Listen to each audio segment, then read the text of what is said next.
berjalan dalam firman-Mu, hatiku siap.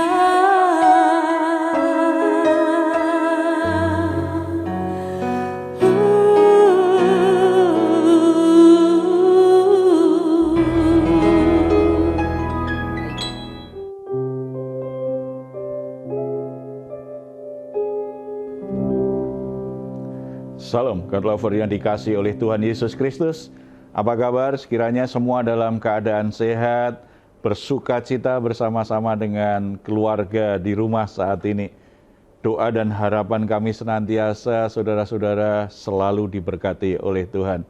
Mari kita hampiri Tuhan lewat pujian penyembahan kita, dan kita buka hati kita terhadap kebenaran firman Tuhan.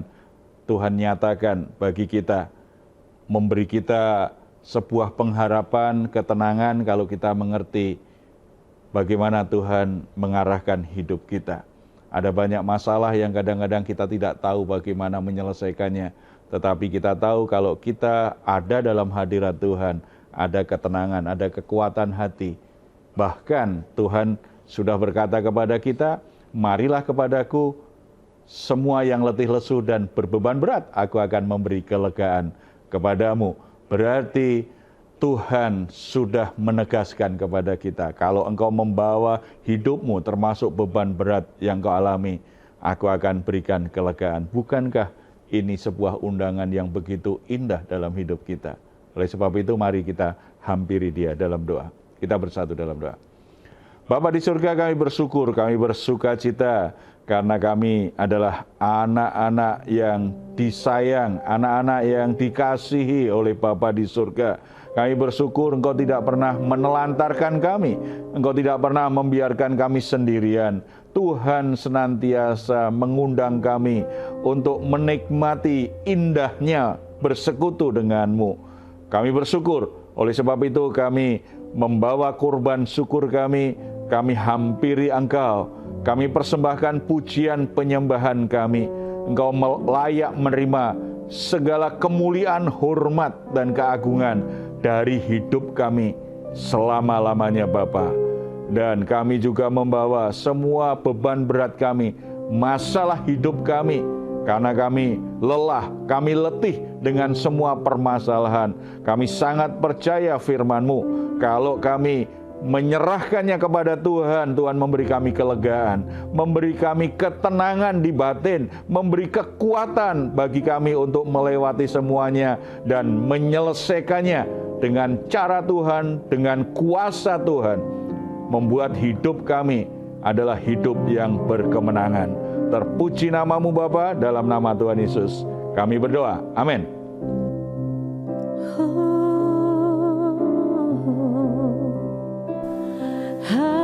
Hadirat-Mu memenuhiku, hadirat kudus-Mu penuhi bait-Mu, dan ku tersungkur menyembah.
peribahasa mengatakan bahwa gajah mati meninggalkan gading, harimau mati meninggalkan belang, dan manusia mati meninggalkan nama.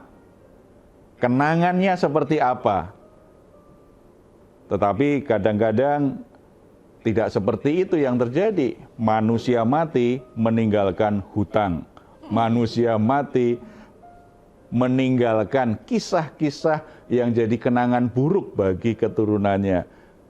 Pastinya Tuhan ingin kita sebagai anak-anak Tuhan, ketika nanti kita kembali ke rumah Bapa, kita meninggalkan kenangan yang baik, nama yang baik, jadi kesaksian yang baik bagi anak cucu kita, bagi banyak orang. Kalau mereka ingat kita, mereka ingat hal-hal yang baik yang ada dalam hidup kita, dan itu akan mempermuliakan Bapa kita di surga. Kita akan sharing pentingnya kita untuk berpikir dan kita berkomitmen supaya kita bisa meninggalkan kenangan-kenangan yang baik seperti ini dalam hidup kita.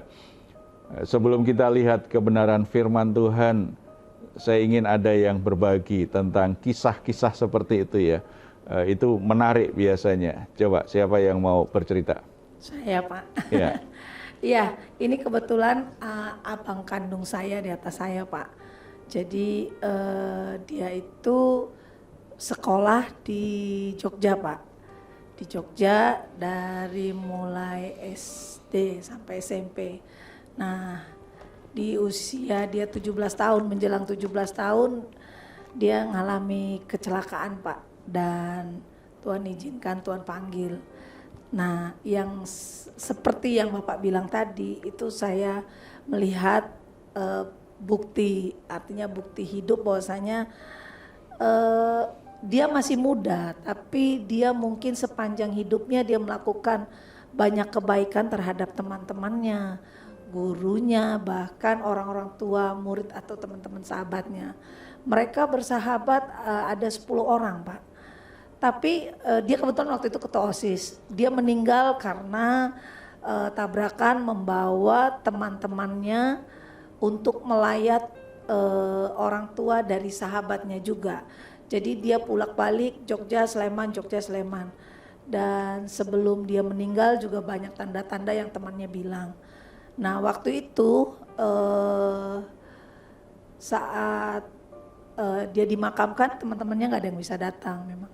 Tapi seminggu setelah itu semua teman-temannya, ada berapa orang berikut orang tuanya, bahkan kepala sekolahnya juga titip salam, titip bunga untuk ziarah gitu, segala macam deh, Pak. Tapi selalu dia bilang, ini nih baik, Mas Jaya nih baik gitu, dia sebut-sebut terus. Sampai yang saya bilang, mereka sampai berniat datang ke Jakarta setelah selesai. Dan menurut saya itu satu pelajaran buat saya, bahwasanya kebaikan itu pasti akan dikenang sekalipun dia sudah nggak ada.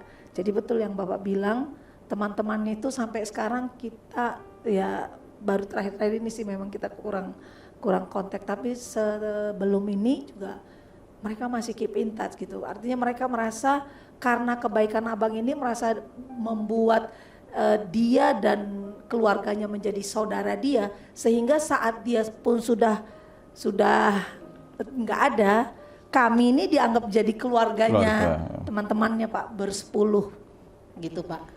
Ya, sangat indah ya kalau kita sebagai anak-anak Tuhan, kita meninggal jadi kenangan yang sangat positif, sangat baik bagi orang-orang yang ditinggalkan gitu ya. Itu pasti akan mempermuliakan Bapa kita di surga. Karena kita dikenal sebagai orang-orang yang baik, orang-orang yang penuh kasih, orang-orang yang hidup benar. Bapa kita di surga akhirnya dimuliakan melalui kehidupan kita. Hal-hal seperti itu kita perlu pertimbangkan, karena kita ini sudah diajar firman Tuhan, hidup kita bukan hanya saat ini saja. Kehidupan kita itu menuju kekekalan. Alangkah indahnya kita perhatikan betul nama baik kita. Tidak hanya saat ini, tetapi itu juga akan jadi berkat setelah kita dipanggil oleh Tuhan. Sebagai orang Kristen, Pak, bagaimana kita harus dikenang gitu dalam hidup kita gitu? ya pasti dikenang jadi kesaksian yang baik ya. Jangan sampai begitu ingat kita, orang nyumpahin kita, bahkan akhirnya menyumpai Tuhan kita. Enggak, Tuhan ingin ingat kita bersukacita. Untung aku kenal dia, untung aku sempat berteman dengan dia. Itu sesuatu yang Tuhan inginkan ya. Kita lihat di Alkitab itu ada satu kisah bagaimana seseorang itu akhirnya mendapatkan sebuah semacam garansi gitu dari Tuhan bahwa dimanapun Injil diberitakan, orang ini akan diingat nih. Karena ini sangat istimewa, walaupun dalam kesederhanaannya tetapi ini istimewa di mata Tuhan. Orang mengingat apa yang sudah dia lakukan. Kita akan lihat Matius pasal 26 ayat 6 sampai 13. Kita lihat ada apa yang dilakukan seorang perempuan kepada Yesus. Dan akhirnya Yesus berkata di ayat 13, "Aku berkata kepadamu, sesungguhnya di mana saja Injil ini diberitakan di seluruh dunia, apa yang dilakukannya ini akan disebut juga untuk mengingat dia." Injil diberitakan dan nama dia sering dikenang.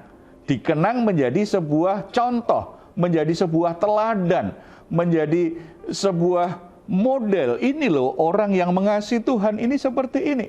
Ini luar biasa sekali. Dikaitkan dengan kasih Tuhan lewat berita Injil itu. Berarti memang perempuan ini walaupun kita juga nggak tahu sebenarnya siapa namanya kalau kita lihat yang di perikop ini ya. Tidak disebutkan di perikop ini.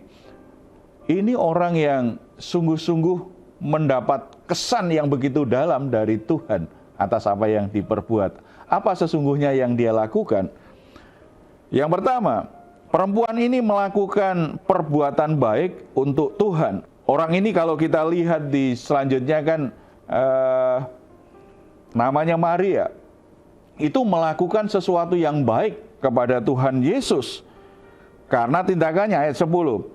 Tetapi Yesus mengetahui pikiran mereka lalu berkata, "Mengapa kamu menyusahkan perempuan ini? Sebab ia telah melakukan suatu perbuatan baik bagiku." Perempuan ini mengurapi Yesus dengan minyak dan ada banyak orang-orang yang komplain, orang-orang yang protes. Termasuk murid-murid Yesus yang protes. Apa yang dilakukan ini pemborosan ini, diprotes. Tetapi Tuhan berkata, "Mengapa kamu protes? Dia lakukan sesuatu yang baik untukku kok. Kenapa kamu protes?" Saudara-saudara, kalau kita mengasihi Tuhan, maka kita pasti akan melakukan sesuatu yang sifatnya kebaikan. Dan berbuat baik kepada Tuhan, itu tidak selalu hanya bicara tentang berdoa, beribadah, melayani di gereja. Dalam pelayanan yang sifatnya ibadah, tata ibadah, seremonial di gereja. Tidak. Kalau kita baca di pasal 25 ayat 40 ya, 40 dan 42 tuh.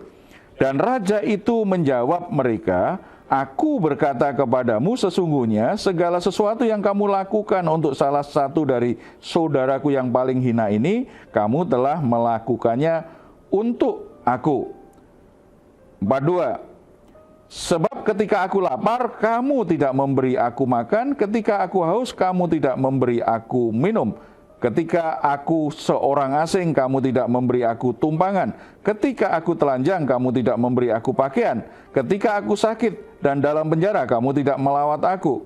Lalu mereka pun akan menjawab dia, katanya, "Tuhan, bila manakah kami melihat engkau lapar atau haus atau sebagai orang asing atau telanjang atau sakit atau dalam penjara dan kami tidak melayani engkau?" Maka ia menjawab mereka, "Aku berkata kepadamu, sesungguhnya segala sesuatu yang tidak kamu lakukan untuk salah seorang dari yang paling hina ini, kamu tidak melakukannya juga untuk aku." Jadi dengan kata lain, kalau di masa itu Yesus yang hadir secara fisik diurapi oleh perempuan itu. Sekarang Yesus tidak ada secara fisik. Tapi bagaimana kita berbuat baik kepada Tuhan? Caranya apa? Lakukan kepada sesamamu. Lakukan kepada orang lain. Kalau engkau memberi makan kepada orang yang lapar karena Tuhan, maka berarti engkau sedang melakukannya untuk Tuhan. Kalau engkau memberi perhatian kepada orang yang telanjang, memberi pakaian kepada orang yang telanjang, yang miskin sekali sampai tidak bisa beli baju, sampai tidak bisa makan, ketika kita melakukannya karena kita mengasihi Tuhan, maka itu berarti kita melakukannya untuk Tuhan. Kalau ingin dikenang dengan nama yang baik, lakukan kebaikan-kebaikan kepada sesamamu karena didorong motivasi mengasihi Tuhan. Bukan perbuatan baik yang hanya sekedar secara sosial supaya terlihat, tidak. Tetapi alasannya karena didorong oleh kasih kita kepada Tuhan. Sebab ada banyak orang kan berbuat baik, tetapi tujuannya apa? Dapat pengakuan secara sosial bahwa dia orang baik. Makanya kalau memberi wajib tuh, pemberiannya dicantumkan di daftar dan diumumkan. Wajib tuh banyak orang tahu, gitu kan. Bahkan membantu pelayanan gereja pun wajib diumumkan, tahu bahwa yang membantu siapa. Tetapi kalau tujuannya adalah, motivasinya adalah mengasihi Tuhan, orang memuji, orang tahu atau tidak, orang berterima kasih atau tidak akan menghentikan dorongan di hatinya untuk berbuat baik kepada orang lain yang membutuhkan pertolongan kita. Karena motivasi kita memang mengasihi Tuhan, bukan hanya sekedar perbuatan baik secara sosial. Orang akan mengenang orang yang baik. Apalagi kalau orang baik yang tulus, tidak ada maksud-maksud tersembunyi di dalamnya. Kalau kita berbuat baik kepada orang lain, dorongannya mengasihi Tuhan kan pasti tulus. Tulus sekali, ya. Orang akan mengenang kita sebagai orang baik, itu benar-benar tanpa catatan tuh. Tanpa catatan. Bukan dia itu memang baik loh, tapi kalau kita lupa berterima kasih ngambek dia. Nah itu kan jadi orang ada catatannya. Tidak, tetapi benar-benar lakukan. Itu akan dikenang sebagai orang yang baik. Yang kedua, perempuan ini rela berkorban. Apa yang dia lakukan itu bukan karena dia nggak butuh. Bukan karena dia sudah kelebihan. Tidak. Tetapi dia lakukan itu dengan kasih yang begitu besar terhadap Tuhan, sehingga dia rela untuk mengorbankan yang terbaik, yang terbesar yang dia miliki. Kalau kita perhatikan ayat yang ke-7, datanglah seorang perempuan kepadanya membawa sebuah buli-buli pualam berisi minyak wangi yang mahal. Minyak itu dicurahkannya ke atas kepala Yesus yang sedang duduk makan. Saudara-saudara, kalau kita perhatikan minyak ini minyak yang sangat mahal. Minyak yang kalau dihitung, dikalkulasi di masa itu orang kalau nabung, itu orang bekerja upah selama 1 tahun hanya bisa baru bisa membeli minyak wangi itu. Berarti itu pemberian yang sangat mahal. Bagi orang yang penghasilannya banyak, mungkin itu murah. Tetapi bagi perempuan ini yang penghasilannya terbatas, dia bekerja setiap hari itu upah minimum tuh. Dia kumpulin, artinya menabung itu bisa bertahun-tahun karena pasti dia butuh biaya hidup juga. Minyak wangi itu mungkin dia baru bisa dapatkan setelah nabung bertahun-tahun bisa beli minyak itu. Itu harganya setahun kerja. Dia tumpahkan itu di kepala Yesus, mengurapi Yesus karena kasihnya. Tidak ada yang terlalu mahal untuk perbuatan kasih. Tidak ada yang terlalu mahal. Kalau orang sungguh-sungguh mengasihi, dia akan rela berkorban. Yesus menjadi contoh yang nyata karena Allah begitu besar mengasihi kita. Orang yang berdosa. Orang yang berdosa loh, bukan orang baik. Maka ia menganugerahkan anaknya yang tunggal, yaitu Yesus Kristus. Tujuannya apa? Supaya tidak ada satu orang pun yang binasa. supaya tidak ada satu orang pun yang akhirnya mengalami murka Allah, membinasakan hidupnya. Tidak. Yesus mengorbankan dirinya. Tidak ada lagi yang tidak diberikan oleh Yesus. Ketika dia berkata, sudah selesai, artinya semua masalah, semua kerusakan, semua dosa manusia sudah selesai dibayar. Dan dia juga sudah menghembuskan nafasnya. Artinya itu pengorbanan yang sempurna. Tidak ada lagi yang akan dikorbankan demi kasihnya kepada manusia. Dan itu menjadi jaminan bagi kita bahwa kita sungguh-sungguh dikasih Tuhan secara sempurna. Kalau Yesus, Tuhan kita, sudah memberikan kasih yang begitu besar dan rela berkorban, kalau kita ingin nama baik kita tidak tercemar, kita dikenang dengan indah oleh anak cucu kita, oleh generasi di bawah kita, maka kita harus belajar berkorban di dalam mengasihi Tuhan, berkorban dalam mengasihi sesama. Ukurannya bukan sekedar jumlah yang kita miliki, tetapi nilai pengorbananmu seberapa besar. Kita bisa berkata, saya bisa berkata kepada istri saya, aku mengasihimu sungguh-sungguh, cintaku sangat besar. Tetapi kalau ternyata ada sebagian uang saya sembunyikan supaya dia tidak mengerti dan tidak mengambilnya, mungkin masih ada batas tertentu saya mencintai dia, kecuali uangnya saya simpan untuk membuat hadiah kejutan, itu beda ya. Tetapi kalau saya nggak rela itu, bolehlah aku berikan sekian, yang lain enggak lah, itu untuk diriku sendiri. Saya tidak bisa berkata bahwa cinta saya sangat besar, karena seberapa besar cinta kita dengan seseorang, seberapa besar kasih kita kepada Tuhan dan kepada seseorang, seberapa besar yang engkau korbankan untuk dia.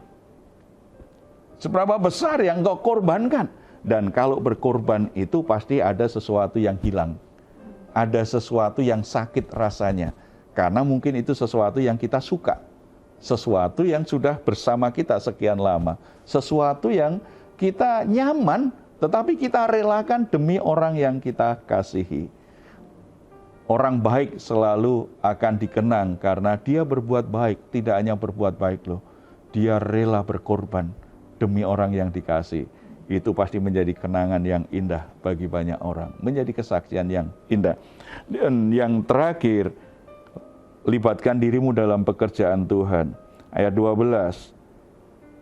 Sebab dengan mencurahkan minyak itu ke tubuhku, ia membuat suatu persiapan untuk penguburanku. Jadi saudara-saudara, kalau ingin dikenang, nama baikmu dikenang, tidak hanya di dunia ini, tetapi juga di surga, saudara harus serahkan hidupmu menjadi bagian dari pekerjaan Tuhan.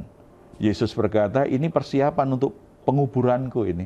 Artinya Tuhan beri nilai apa yang dilakukan itu bukan sekedar memecahkan botol minyak dan mengurapi kepala Yesus. Tidak, ini menjadi persiapan penguburanku. Berarti menjadi bagian dari rencana penyelamatan yang akan dilakukan oleh Yesus Kristus. Berbuat baik itu baik, tetapi lebih mulia kalau kita berbuat baik dalam konteks pekerjaan Tuhan. Karena kita mengasihi orang-orang yang dikasihi Tuhan. Kita mendukung pekerjaan yang Tuhan ingin kerjakan. Lakukan itu. Bagi saudara-saudara yang sudah terlibat pelayanan, situasi apapun, keadaan apapun, tetap semangat. Karena itu berharga di mata Tuhan. Tuhan akan ingat apa yang kau lakukan bagi Dia. Apa yang kau kerjakan bagi Dia. Apa yang kau lakukan di ladangnya, Tuhan akan ingat dengan baik. Mari kita bersatu dalam doa. Bapa di surga, kami bersyukur karena kami boleh menjadi bagian dari pekerjaan Tuhan yang indah. Dalam keterbatasan kami, dalam kesederhanaan kami, Tuhan tetap izinkan kami terlibat dalam pekerjaan-Mu. Biarlah kami sungguh-sungguh punya motivasi yang benar ketika kami melayani Tuhan, ketika kami bekerja untuk Tuhan. Bapa, tolong kami supaya kami bisa menjaga nama baik kami untuk Tuhan. Tuhan tolong kami supaya kami bisa menjaga kesaksian hidup kami untuk Tuhan, supaya nama Tuhan tidak dipermalukan karena perbuatan-perbuatan kami yang tidak bisa jadi contoh, yang membuat orang lain tersandung. Tuhan beri kami kekuatan hati, Tuhan beri kami hikmat dan tuntunan untuk bisa melakukannya. Kami sadar bahwa semua kebaikan-kebaikan kami tidak akan pernah bisa membalas kebaikan yang Tuhan berikan. Tetapi Tuhan tebus kami, Tuhan jadikan kami ciptaan yang baru di dalam Yesus Kristus, karena Tuhan sudah menyiapkan pekerjaan-pekerjaan baik bagi kami. Tuhan merancang kami sebagai pribadi yang baik, yang sanggup melakukan pekerjaan yang baik, bahkan penuh dengan kasih. Oleh sebab itu Bapak, baik dalam rumah tangga, dalam kehidupan sosial kami, dalam dunia kerja, apalagi dalam pelayanan, jadikan kami teladan bagi banyak orang. Jadikan kami orang-orang yang bisa melakukan perbuatan-perbuatan baik. Bahkan ada saat-saat tertentu kami harus berkorban demi orang yang kami kasihi, demi orang yang begitu dikasih Tuhan. Kami berani melakukannya, bukan karena kami orang yang benar-benar sempurna, tetapi karena hati kami mengasihi Tuhan, karena kami rindu untuk selalu bisa menyatakan cinta kasih kami kepada Tuhan. Bukan hanya sekedar melalui perkataan-perkataan kami, bukan sekedar melalui nyanyian pujian kami, tetapi melalui perbuatan kami yang nyata, yang kami lakukan untuk mendukung pekerjaan Tuhan, yang kami lakukan untuk orang-orang yang membutuhkan cinta kasih Tuhan melalui hidup kami. Terima kasih Bapak. Berkati hamba-hambamu, berkati setiap saudara-saudara yang saat ini hatinya ada kerinduan untuk memuliakan Tuhan, untuk melayani Tuhan. Jadilah mereka orang-orang yang dikenang oleh Tuhan, dikenang oleh banyak orang sebagai orang yang baik, yang mengasihi Tuhan, yang memberkati hidup mereka, yang membuat banyak orang akhirnya datang dan mengenal kepada Tuhan secara pribadi. Terima kasih Bapa. Namamu dipuji dan dimuliakan melalui hidup kami semuanya. Dalam nama Tuhan Yesus. Amin. Puji Tuhan. Saudara-saudara yang dikasihi oleh Tuhan Yesus, tetap jaga sikap, tetap jaga hidup kita itu dibaca oleh banyak orang. Mereka akan membuat mengenang kita dengan cara yang benar, atau akhirnya justru membuat mereka membenci kita. Terlebih karena kita anak-anak Tuhan, itu juga akan membuat nama Tuhan dimuliakan atau tidak. Itu bagaimana cara hidup kita.